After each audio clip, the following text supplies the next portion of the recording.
Etxeberria, Laura Santos eta nire Nora Bakizu. Elkartasun astea nahi genuen zuekin konpartitu. Maiatzak 5-tik 10 bitartean izateko dana.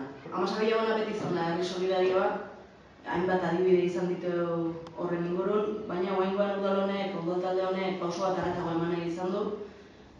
Horren adibide garbiena da azken egunotan hitz egiten ari gara, Saharako daira batekin senidetzea. Eta urtetan zehar hainbat proiektu eta nazioarte mailan era askotara lagundu du bai udalak alde batetik, diru laguntza deialdi publikoen bidez, eta baita herriak ere eta herritarrek irabazi asmorik gabeko elkarteetan kide direlako, edo brigadista bezala joan direlako, edo modu askotara lagundu edo ezagutu dugu beste herrietako errealitatea. Elkartasunaren asteko lehenengo edizio honetan 3 herrialde hartu ditugu ardatz, El Salvador, Sahara eta Venezuela.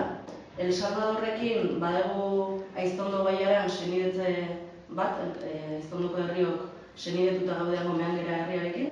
Larunbatean maiatzak 10 Sahararren txokoa edo antolatu dugu, Tolosaldea Sahararekin elkartearekin batera. Eta bertan Malkar plazan edukiko dugu jaima bat, eta aukera hongoa bertako tea, jena, bertako jakiak gastatzeko, eta baita ere saiatuko gara bideo emanaldi batzu motxak, bideo motx batzu jartzeko, salatuz Saharan bai okupatuetan eta bai errefuxiatu kanpamenduetan gertatzen ari diren azken hilabetetako gertakariak. Larunbat gauen izango dugu Kukuka esarteko antzerki taldearen Sahara isiltasunaren ahotsak antzezlana. Hau gaueko 10 izango da eta doan. Eta gonbidatzen ditu euskal herritarrak. Eta hitzaldiak irautagoen bitartean, gurea erakusketa gelan